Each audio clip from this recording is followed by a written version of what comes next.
케냐의 메마른 마을에 갑작스럽게 도착한 한국 원조팀. 하지만 마을 주민들의 시선은 의심과 경계심으로 가득했습니다. 예전에도 이런 외부인들이 와서 약속만 하고 떠났던 쓰라린 기억 때문이었죠. 마을 주술사는 주민들을 선동하며 한국팀을 적대시했고 촌장마저 냉담한 반응을 보였습니다. 한국팀이 지하수를 찾겠다고 나섰지만 첫 번째 시추는 실패했습니다. 두 번째 시도도 마찬가지. 세 번째에서는 아예 장비가 고장 나버렸죠. 연이은 실패로 마을 주민들의 분노가 폭발하기 시작했습니다. 그런데 이 모든 실패가 단순한 우연이 아니었다는 충격적인 진실이 밝혀집니다. 누군가 밤마다 몰래 시추 장비를 파괴하고 있었던 것입니다. 과연 이 교묘한 방해 공작의 진짜 배후는 누구일까요? 그리고 절망에 빠진 마을에 진짜 기적이 일어날 수 있을까요? 안녕하세요. 저는 카디타 무함바입니다. 케냐의 작은 마을 마야파에서 촌장을 하고 있어요. 오늘 제가 들려드릴 이야기는 정말 믿기 어려운 일이에요. 하지만 모두 실제로 일어난 일이거든요. 지금 여러분께서 상상해보세요. 끝없이 펼쳐진 붉은 땅을 말이에요. 제가 살고 있는 이곳 마야파 마을은 정말 메마른 곳이었어요. 한때는 맑고 푸른 물이 흘러가고 있었던 강줄기가 지금은 거북이 등처럼 갈라져 있었거든요. 제 손녀 레베카를 보면 정말 마음이 아팠어요. 겨우 8살짜리가 매일 새벽부터 커다란 물동이를 머리에 이고 터벅터벅 걸어가고 있었거든요. 몇 시간을 걸어서 겨우 한 모금 마실 흙탕물을 길어오는 모습을 지켜보고 있으니 정말 가슴이 찢어지는 것 같았어요. 그런데 그 물조차 쉽게 얻을 수 없었어요. 이웃 부족과 매번 다투고 있었거든요. 젊은 남자들이 창을 들고 서로 노려보고 있는 모습을 볼 때마다 속이 쓰렸어요. 우리 마을에는 은바투라는 주술사가 있었어요. 이 사람이 날마다 마을 사람들한테 같은 이야기를 반복하고 있었어요. 이 모든 가뭄이 조상들의 분노 때문이라고 말이에요. 외부인들이 우리를 속이려고 하고 있다면서 사람들을 계속 부추기고 있었죠. 저는 매일 밤 별을 보면서 간절히 기도하고 있었어요. 무릎을 꿇고 하늘을 올려다보면서 말이에요. 조상님들, 제발 우리에게 도움을 보내주세요. 이 어린 아이들이 더 이상 고생하지 않게 해주세요. 그렇게 간절하게 빌고 있었는데도 하늘은 계속 조용했어요. 레베카가 어느 날 저한테 조그맣게 물어봤어요. 할아버지, 내일도 물을 기르러 나가야 해요. 언제까지 이렇게 살아야 하는 거예요? 그 작은 목소리를 들으니까 정말 마음이 무너지는 것 같았어요. 저는 그 아이한테 뭐라고 대답해야 할지 모르겠더라고요. 우리 마을 사람들은 모두 지쳐가고 있었어요. 소와 염소들도 갈비뼈가 다 드러날 정도로 말라서 비틀비틀 걸어다니고 있었고요. 어른들은 그늘 밑에 누워서 하늘만 멍하니 바라보고 있었어요. 마을 전체가 점점 죽어가고 있는 것 같았어요. 그런데 어느 날이었어요. 마을을 지나다니는 장사꾼이 아주 신기한 소식을 가져왔어요. 코리아라는 먼 나라에서 온 사람들이 우리 마을로 오고 있다는 거였어요. 그 말을 듣는 순간 가슴이 두근두근거리기 시작했어요. 코리아라는 이름을 들으니까 아주 오래된 일이 생각났어요. 1964년에 우리나라 케냐가 정말 어려웠을 때 도움을 준 나라가 있었거든요. 바로 그 코리아였어요. 그때 귀한 식량을 보내줘서 많은 사람들이 목숨을 구할 수 있었다고 마을 어른들이 늘 이야기하고 있었거든요. 하지만 은바투는 이 소식을 듣자마자 펄펄 뛰면서 화를 내기 시작했어요. 코리아 사람들은 우리를 진심으로 생각하지 않는다면서 목청껏 소리를 지르고 있었어요. 높은 건물들이 즐비한 서울이라는 도시 이름만 내세우면서 우리를 속이려고 한다고 계속 말이에요. 저는 정말 혼란스러웠어요. 과연 이 사람들이 우리를 진심으로 도우러 오는 걸까요? 아니면 다른 나쁜 속셈이 있는 걸까요? 예전에도 외부에서 온 사람들 때문에 우리가 큰 피해를 본 적이 있었거든요. 소중한 가축들을 헐값에 빼앗겨버린 일도 있었어요. 그래도 마음 한구석에서는 작은 희망이 꿈틀거리고 있었어요. 혹시 이번에는 정말 다를지도 모른다는 생각이 자꾸 들었거든요. 특히 레베카의 맑고 순수한 눈동자를 볼 때마다 더욱 그런 생각이 들었어요. 며칠이 더 지나고 정말로 그 사람들이 우리 마을에 나타났어요. 붉은 먼지를 크게 일으키면서 커다란 트럭 한 대가 우리 마을 입구에 멈춰섰어요. 그 안에서 3명의 사람이 내려왔는데 은색 모자와 노란 작업복을 단정하게 입고 있었어요. 그 중에서 키가 큰 한 사람이 헬멧을 조심스럽게 벗으면서 저한테 정중하게 인사를 했어요. 안녕하세요, 촌장님. 저는 코리아 국제원조팀의 팀장 이선호입니다. 저희는 정말 아무것도 바라지 않습니다. 단지 여러분한테 깨끗하고 시원한 물을 드리고 싶을 뿐이에요. 그 사람의 진심 어린 말을 듣는 순간 마음이 무척 복잡해졌어요. 정말 이 사람들을 믿어도 되는 걸까요? 이제 저희의 진짜 이야기가 시작됩니다. 그 사람의 진심 어린 말을 듣고 나서 저는 한 발 뒤로 물러섰어요. 솔직히 말씀드리면 믿기가 어려웠거든요. 이선호라는 사람의 눈빛은 참 따이시태그 제2장 동쪽에서 온 희망의 메신저들. 그 사람의 진심 어린 말을 듣고 나서 저는 한 발 뒤로 물러섰어요. 솔직히 말씀드리면 믿기가 어려웠거든요. 이선호라는 사람의 눈빛은 참 따뜻해 보였지만 예전에도 그런 사람들이 있었어요. 저는 이선호한테 조심스럽게 말했어요. 이선호 씨, 이 땅의 물은 우리 부족의 생명과 같은 거예요. 예전에 외부에서 온 사람들 때문에 우리는 소중한 것들을 많이 잃었어요. 이선호는 제 말을 조용히 듣고 있었어요. 촌장님 말씀이 맞습니다. 하지만 저희는 정말 다릅니다. 먼저 작은 것부터 시작해서 믿음을 쌓아가겠습니다. 그때 이선호 팀에서 한 여자분이 나와서 인사를 했어요.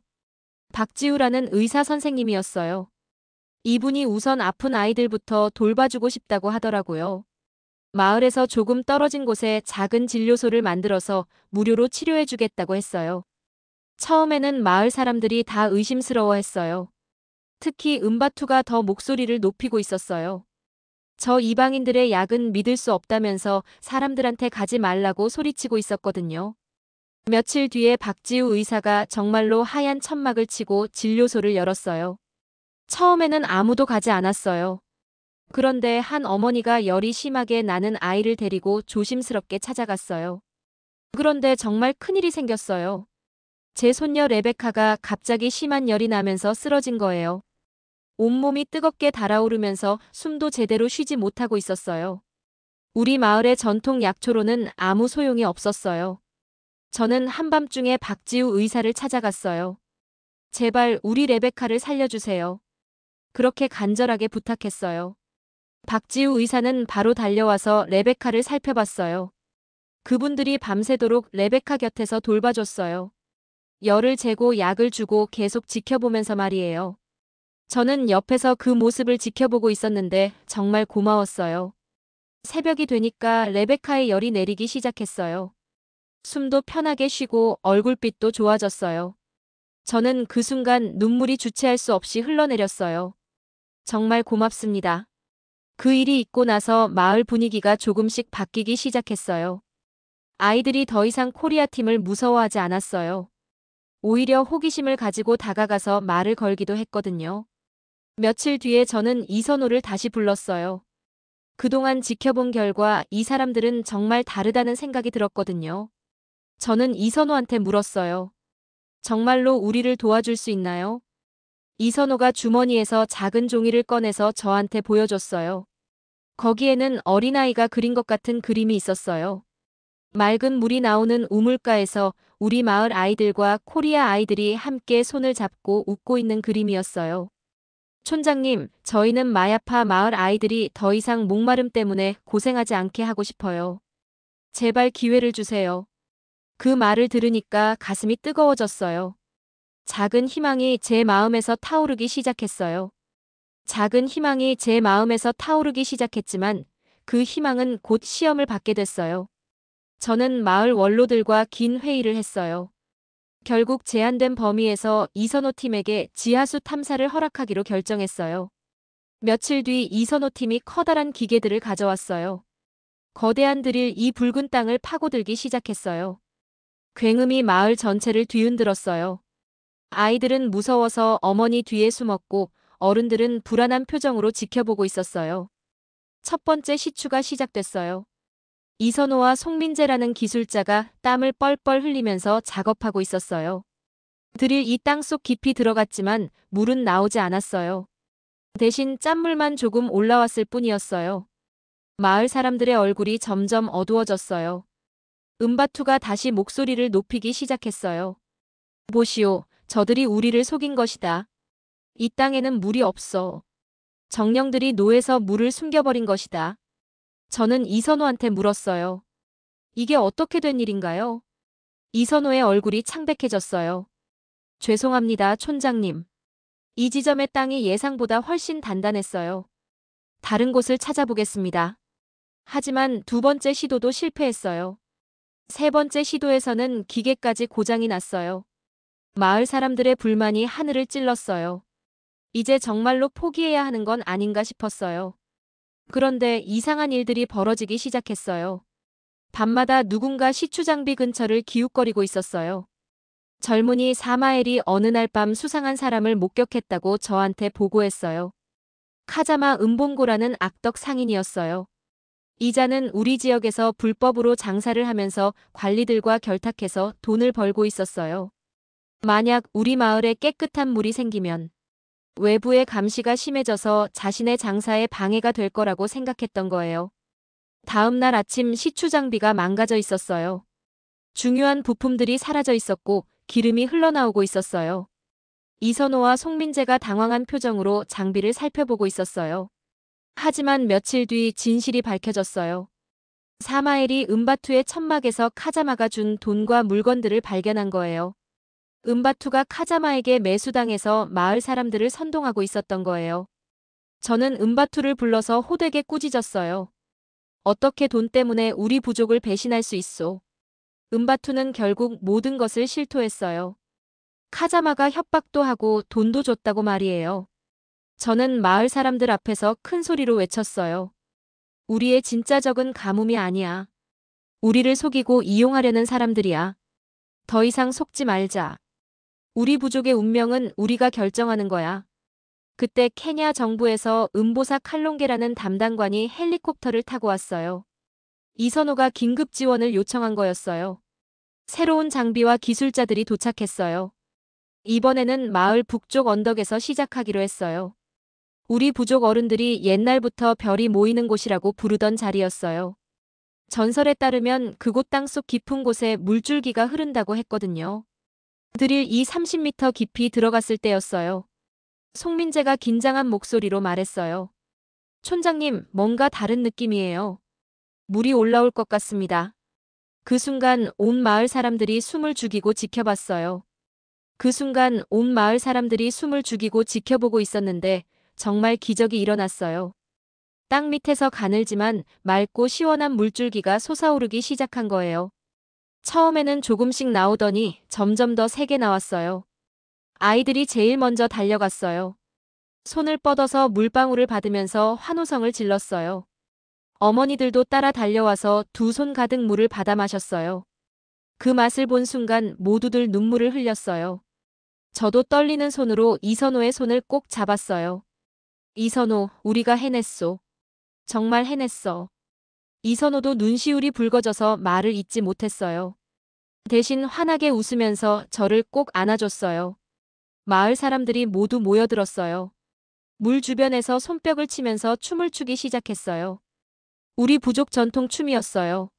아이들은 물장구를 치면서 깔깔거리며 웃었고 어른들은 하늘을 보면서 고마움을 표했어요.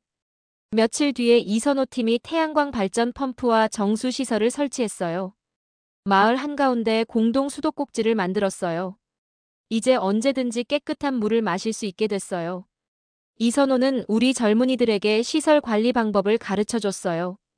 사마엘과 다른 청년들이 열심히 배웠어요. 앞으로 우리 스스로 이 시설을 관리할 수 있게 된 거예요. 한 달 뒤에 우리는 코리아 샘 기념제를 열었어요. 온 마을이 축제 분위기였어요. 전통 음식을 만들고 드럼을 치면서 밤늦도록 춤을 췄어요. 아이들은 이선호가 가르쳐준 토끼와 거북이 이야기를 연극으로 보여줬어요. 저는 직접 만든 사자 이빨 목걸이를 이선호에게 걸어줬어요. 당신은 우리 마야파 마을의 생명과 희망을 가져다준 친구이자 가족이요. 이 목걸이는 우리 부족 최고의 영예예요. 이선호가 눈물을 글썽이면서 말했어요. 감사합니다, 촌장님. 저희야말로 마야파 마을에서 많은 것을 배웠어요. 진정한 나눔과 사랑이 무엇인지 알게 됐습니다. 며칠 뒤 이선호 팀이 떠날 때가 됐어요. 온 마을 사람들이 나와서 배웅했어요. 아이들은 밤새 그린 그림을 선물로 줬고 어머니들은 정성껏 만든 음식을 가방에 넣어줬어요. 저는 이선호의 두 손을 잡고 말했어요. 이선호, 아니 이제는 내 아들이라 불러도 되겠소. 우리 마야파는 당신과 코리아의 은혜를 영원히 잊지 않을 거요. 부디 건강하시오. 그들이 떠난 후에도 마야파 마을은 계속 변화했어요.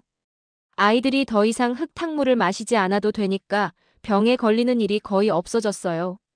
여자들은 물을 기르러 하루 종일 걸어 다니지 않아도 되니까 작은 채소밭을 가꾸기 시작했어요. 가축들도 깨끗한 물을 마시고 건강해졌어요. 마을 곳곳에 푸른 식물들이 자라나기 시작했어요. 우리 마야파는 정말 새로운 마을로 태어났어요. 지금도 밤하늘의 별을 볼 때마다 생각해요. 저 별 중에서 가장 밝게 빛나는 별이 바로 코리아라고 말이에요. 코리아는 우리에게 물만 준 게 아니라 꿈과 희망을 선물해줬어요. 제 손녀 레베카는 지금 우리 마을 최초의 여성 물관리위원장이 됐어요. 이웃 부족들과 물을 나누면서 평화롭게 지내고 있어요. 레베카가 가끔 저한테 물어봐요. 할아버지, 코리아는 정말 어떤 나라예요? 그럼 저는 이렇게 대답해줘요. 코리아는 멀리 동쪽에 있는 나라란다. 마음이 따뜻한 사람들이 사는 곳이야. 언젠가 내가 커서 그곳에 가볼 수 있을 거야. 아산테 사나, 코리아. 고맙습니다, 나의 친구들이여. 당신들은 우리에게 진정한 새벽을 선물했습니다. 오늘의 사연은 여기까지입니다. 오늘 케냐 마야파 마을의 이야기를 통해 우리는 진정한 나눔이 무엇인지 다시 생각해 보게 됩니다. 한국이 과거 어려웠던 시절, 케냐로부터 받았던 도움을 잊지 않고 되돌려준 이 이야기는 단순한 원조를 넘어선 의미를 담고 있습니다. 처음에는 의심과 불신으로 바라보던 마을 사람들이 한국팀의 진심을 느끼고 마음을 열어가는 과정. 그리고 여러 시련과 방해에도 굴복하지 않고 끝까지 약속을 지켜낸 한국팀의 모습에서 우리는 중요한 교훈을 얻습니다. 진정한 도움이란 일회성 시혜가 아니라 상대방이 스스로 설 수 있을 때까지 함께하는 것입니다. 한국팀은 물을 주고 떠난 것이 아니라 마을 사람들이 직접 시설을 관리할 수 있도록 기술을 가르쳤습니다. 이것이야말로 진정한 자립을 돕는 원조의 모습입니다. 또한 편견과 오해를 뛰어넘어 진심으로 소통했을 때 어떤 기적이 일어나는지도 보여주었습니다. 우리 모두가 일상에서 만나는 크고 작은 편견들을 이겨내고 진심으로 타인을 도울 때 세상은 조금씩 더 나은 곳이 될 것입니다. 한국인으로서 우리가 받은 도움을 잊지 않고 이를 더 큰 나눔으로 되돌려주는 모습에서 진정한 성숙함을 발견할 수 있었습니다. 지금까지 긴 영상 시청해주셔서 감사합니다. 다음 영상에서 찾아뵙겠습니다. 더 재미있고 유익한 영상을 원하신다면 구독, 좋아요, 알림 설정 부탁드리겠습니다.